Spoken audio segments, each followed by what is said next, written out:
Next on Investigative Report. We're rushing, buying, and hurrying to part with our hard-earned cash. We're swiping credit cards with high interest rates at malls and at home online. Through children's cartoons, corporations encourage us to indoctrinate our little ones into the fine art of shopping. But what happens after we bankrupt our retirement savings? And where does all that trash go from the things we frivolously purchase and casually throw away? We're now witnessing the two twin losses of consumerism. A loss of the ecology and our savings. And now, consumerism, how corporations fleece our retirement.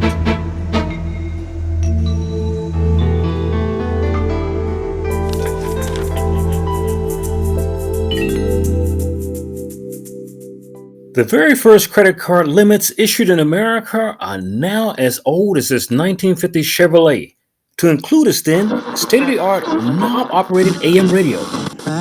We have moved on from that time period like the rocket ships of black and white TV, forever skyrocketing towards a personal debt ceiling that we cannot manage nor maintain. Even now, as we retire the space shuttle and move on to SpaceX rockets and the creation of Space Force to manage the heavens, we still cannot manage our ballooning personal consumption. But how did all this runaway debt begin?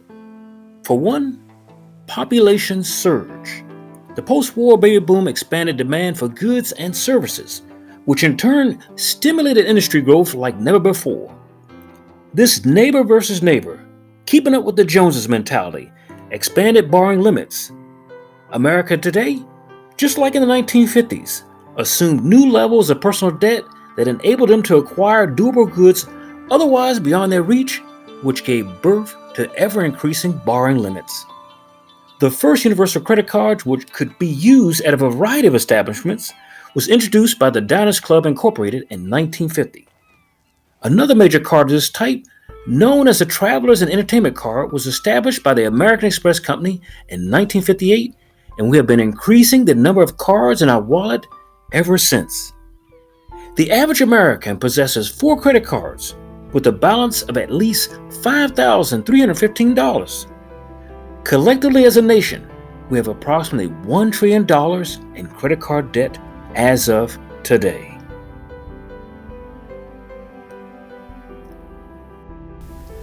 Many Americans had not fully recovered from the last Great Recession before the COVID pandemic came along to take even a larger chunk out of their savings, forcing them into insolvency, foreclosure, and bankruptcy.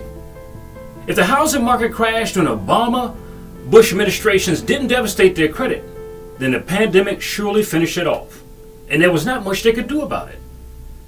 Prior to COVID, many Americans were already living paycheck to paycheck while going without necessities in order to pay minimum balances on their credit cards.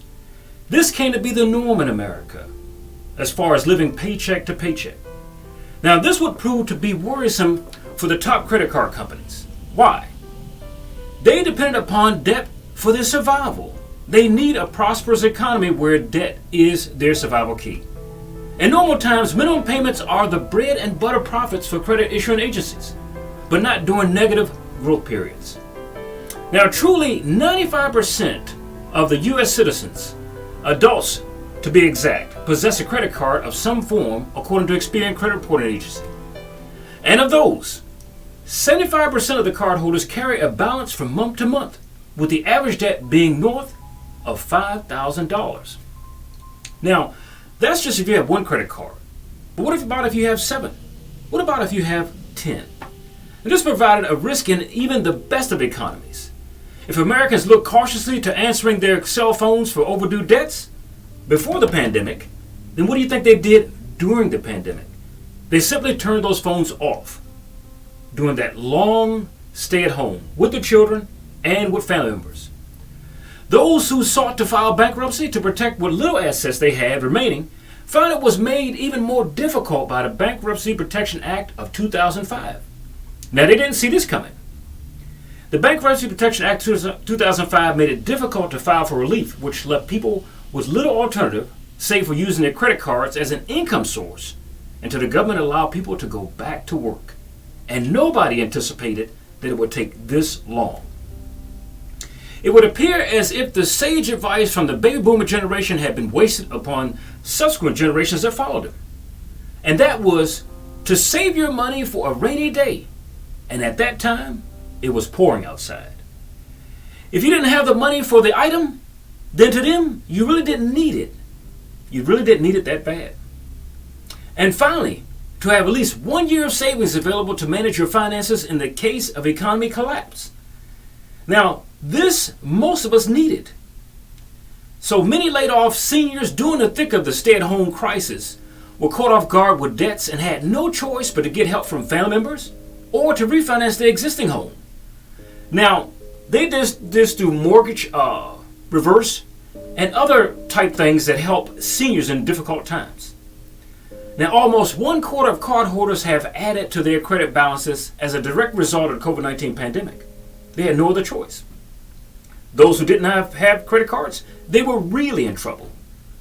Those who sought to continue the practice of paying off their minimum balance during the pandemic found it harder to project paying a balance as small as $1,000 with no available income, save for the delayed stimulus check that we all waited for the government to send us. Now, paying the monthly minimum on a $1,000 credit line would take you 62 months or a little over 5 years to do so, just for one card, let alone save 7 or 10. And some people have even more. Now, where this may bother the average American to do it does not faze the credit card companies one single bit. Credit card companies love these kind of cardholders because they pay interest to increase the credit card company's profits. Why? You see, when you pay your balance in full each month, which some people do, the credit card company doesn't make as much money. They don't like these cardholders. They prefer to have customers that pay month to month the bare minimum. You would think this is opposite, but it's true. Now, when people pay off the exact amount each month, you're not a profitable cardholder. So the credit card companies, you are a deadbeat if you pay your full balance on time. Now, paying the minimum on your credit card does not hurt your credit score, at least not directly. It doesn't.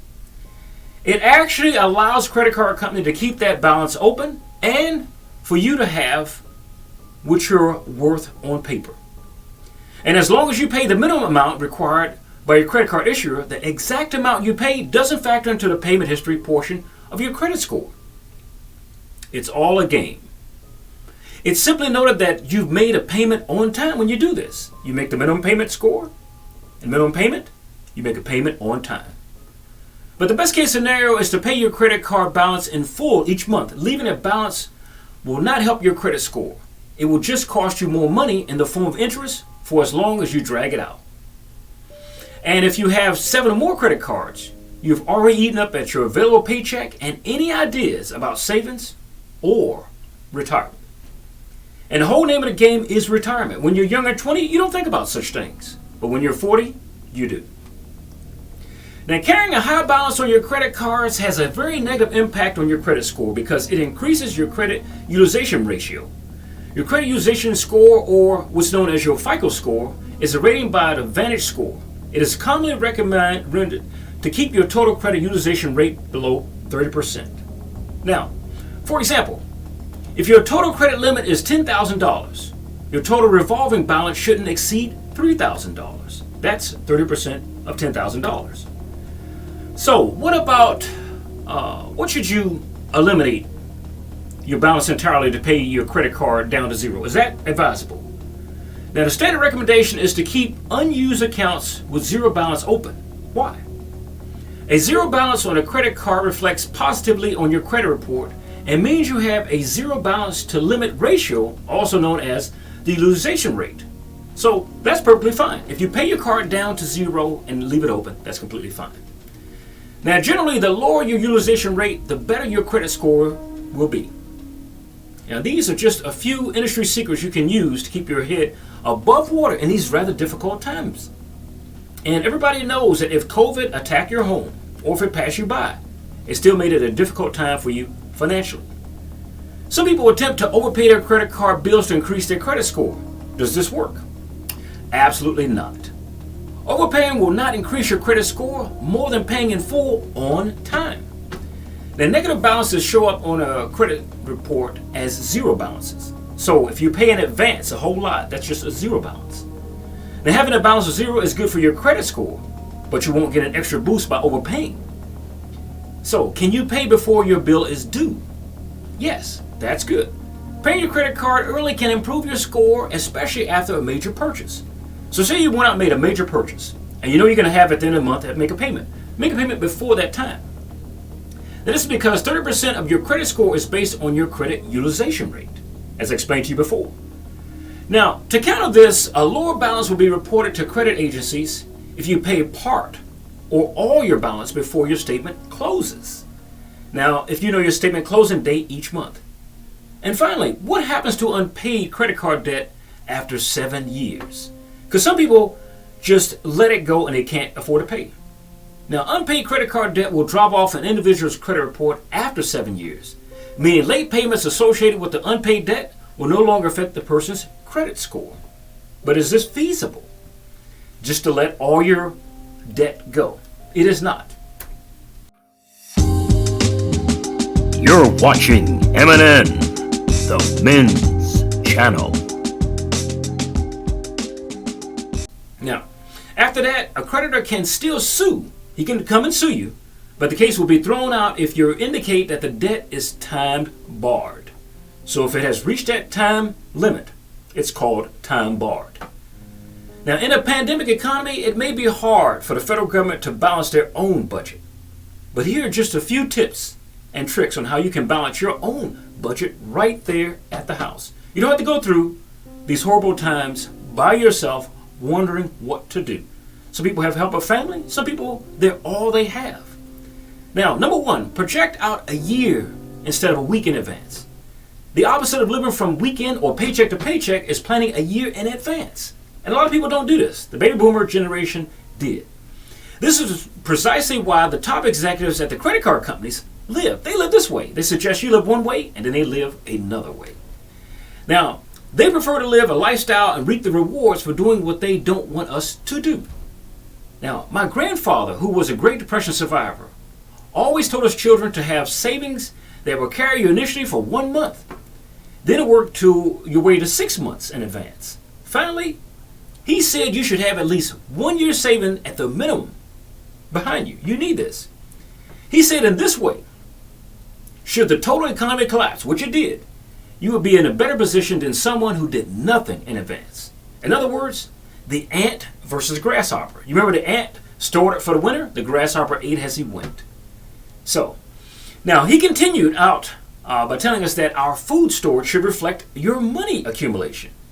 Now, meaning that if we had 1 month of savings, we should also have 1 month of food in the form of canned goods. You can get dry goods like beans and rice and that sort of thing. See, those things are not perishable. He said if you have an extra deep freezer, you could have a long frozen meats in there without them going bad. Have a generator to back that up. Now, his words ring true even beyond the grave for me, now that he's gone, when I witnessed the long government lines, and you see today people waiting patiently for a box of food in the lines with their cars. Now, these were the very same people who the day before the pandemic could not wait 1 more minute for their chai latte at Starbucks without complaining. Hey, where's my drink? You're taking too long. So, in effect, we have spent our way right into poverty. Something that the baby boomer generation could easily have warned us out of. Number 2, write for yourself a budget. Most families don't go on any form of budget whatsoever. Typically, items are purchased on a once basis until bad times are plenty, and then we end up complaining about what we actually need. Now, it is at these critical times where you couldn't even pay someone to buy from you all the things that you purchased that you really never needed to start with. After a while, the pawn shop can't take but so many phones. It can't take but so many TVs. So when you write your budget out to include your food needs, write it out for the year in advance. Not for the month, not for the week. Now this is a number you can't live without. If you are hungry in January, you will still be pretty much hungry in December as well. So think about that. Now try and see all of your debts this way. Remember, no longer Monday through Friday, but January through December. Now once you total up this list, you will see how much expendable income you have per year, which you can place towards your credit card debts. Now if you get to total up all the things you need first, including rent, car, insurance, and if that number is zero at the end, you never needed the credit cards to prop up your living to start with. It's a false rate of living. Number 3, identify wants versus needs. Now this may be difficult for most people who are walking around sleep, pretending that there's nothing wrong. But for those currently facing eviction, it becomes all too clear. Look at everything you have in your house now, everything you got around your house, and imagine what you would grab in a fire, or if you were evicted today. What would you grab? What could you put in your hands only? These things in your hands are needs. All else in that house is a want. The needs are things you cannot replace, and wants are reasons that they built so many pie factories instead of mom and pop bakeries. So needs are things you can grab, wants are things you can always go back and buy when your economy gets better, when you get a better income. Number 4, stop keeping up with the Joneses. Your finances are not just to be used as a race to poverty and competition with a neighbor who is already treading water. Now many of us can mark the time in our life where we left sanity behind to compete with a friend, a family member, or neighbor and show them how much we're worth. But in the long run, both of you won't be worth much. So if we stay where they were and they survive through seeing us pawn our jewelry, sell our furniture, and our car just to put food on the table, who wins the game? Number 6, minimize monthly expenses is the first thing you need to do. Minimize your monthly expenses. Now this area is probably the easiest way to go broke because few people address it. Because we sign up for so many recurring payments online, we forget to cancel when we no longer need them. So we go online and we buy so many things that reoccur monthly, but we forget to cancel them. Now these monthly hits to our bank account are hidden in some cases, but mundane names on our bank account statements that don't present to us a red flag. So if we remove those things. What online movie rental services are you paying for that you stopped using 6 months ago? Do you realize that if you were paying a monthly fee to a company for a service you no longer needed and it cost you $29? Now, do you know that in the long run that would be $350 a year? $29 a month or $350 a year. Number 7, what I need you to do is start paying off debt. Many people may find it hard to make substantial savings for themselves, but most find it easy to make a substantial debt for themselves. So we want to stop this. To this end, you want to pay off your debts as they are something that lasts to the grave and beyond for those to handle when we are no longer here. So if you don't pay your debts when you die, your relatives were responsible for redistributing your assets to pay those debts. So eliminate more debts is the easiest way to raise more money for your retirement. You remember a minute ago when I said if you were hungry in January, you would be hungry in December. Think about it this way. If you are hungry in the year 2021 in January, won't you be hungry in the year 2041 in January? Think about the long range, not the shortfall. Who will feed you when you are retired and no longer have a steady income that comes in for yourself? Who will feed you? If you're waiting for Social Security, the federal government Social Security does not kick in for a full amount before the age of 66 years. That's a long time to wait between starvation periods. Number 10, save money daily. Now, I know that's hard for a lot of people to do. You can save money daily if you can remember the woodcutter's adage, and that's measure twice, cut once. Measure twice, cut once. I want you to start weighing what you spend for the long haul. I understand cutting back for spending is just about as challenging as maintaining a diet during Thanksgiving season. I know it's hard to do, but I'm going to show you an easy way to do it. The next time you go out to get a latte, get the next size down. Don't get the large size, get a smaller size. And watch how much you just saved.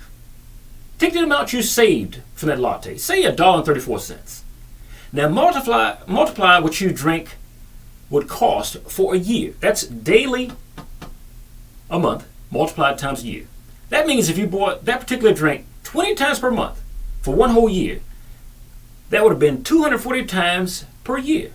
Now, multiply that cost of that drink times that number, and you would have saved $321.60 a year. $321.60 a year. That's just one item in your life. Multiply a lot of items. Now, this is just the cost of a daily drink. Can you imagine if you can go back and eliminate a lot of the items? Now, diets don't work as much as moderation does. So those tricks are in moderation. Number 11, increase your income. Now, many of us get comfortable achieving a certain level of income, but we forget what it's going to cost down the road out the door. So if you believe you have a comfortable income right now, then minus what all of your debts are from that what you take home. Now, does that leave you with enough income to be a modest income? Or does it leave you at the poverty level? You see, many people spend exactly what they make. Many people personally try to outdo their parents' income and then sabotage themselves back down to their parents' income range. Make sure you increase your earnings potential often before you outspend it. You're watching MNN, the Men's Channel. In this way, we can not only eliminate how much money we waste in our daily lives, but how much we waste out to landfills in the form of packaging, plastics, and metals. Now, the Environmental Protection Agency, which is headquartered in Washington, D.C., began collecting and let alone reporting data on generation and disposition of waste in the United States more than 38 years ago. So the EPA started doing that over 38 years ago. And it's a sad fact that since then we've built up so much waste, it's incredible. Now, the agency used this information to measure the success of materials management programs across the country and to characterize the national waste stream. Now, we give you now the latest figures from that agency, which are current through the calendar year 2018. So you can see where our waste is going. If you can project 2018, 2021 is even more astounding. Now, as per their own figures, the total generation of municipal solid waste in the year 2018 was 292.4 million tons of waste, or 4.9 pounds per person per day. Of the municipal solid waste generated, approximately 69 million tons were recycled and 25 million tons were composted, which is a very small percentage in the game of waste, if anybody knows about recycling. Now, what doesn't end up in a landfill ends up in the ocean. Now, an additional 17.7 million tons of food were managed by other methods. As part of that, waste elimination involves distribution of wasted farm and agricultural food. So we don't just waste tonnage of plastics and paper, but food as well. Now, while the world wastes about 1.4 billion tons of food every year, get this, the United States discards more food than any other country in the world. Nearly 40 million tons, or 80 billion pounds every year. So we seem to be the dynamic wasters on the planet. Now, other food management includes the following management pathways: animal feed, bio-based materials, biochemical processing, co-digestive, anaerobic digestive donation, and land application, and sewer wastewater treatment. But those things alone don't add up to what we put into the system. Now, a report put together by Austin Downs and Richard Acevedo is concerning. It says that the solid waste humans generate has been detrimental to our environment for quite some time now. So we're really wearing this planet out. Humans are generating too much trash and cannot deal with it in a sustainable way. We can't do this forever. One person generates a lot of waste. Now, waste that is not biodegradable and cannot be properly recycled is filling our oceans and landfills to capacity. Let's take plastics waste as an example. Now, a recent study found that of the 6.3 billion metric tons of plastic waste that has been produced, only 9% of that plastic waste had been recycled. Only 9%. Now, you find out more about plastic pollution and how you can help reduce your own waste. That's the best thing to do. In 2017, just a year before that, For instance, the Environmental Protection Agency calculated that the total generation of municipal solid waste in the United States just that year was 267.8 million tons. 267.8 million tons compared with 2015 levels, it was 5.7 million. Now that's an increase. Now altogether, the amount of waste generated affects the environment in multiple ways. Now its contribution to the worsening climate crisis is negative impact on wildlife. And if you see in the beginning, there was a dolphin that was dead from that waste. And the natural environment. And it's detriment to our very own public health. So, let's put it in a human way where you can understand.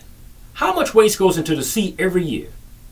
Humans deposit 4 billion plastic microfibers per square kilometer, which clutters the sea.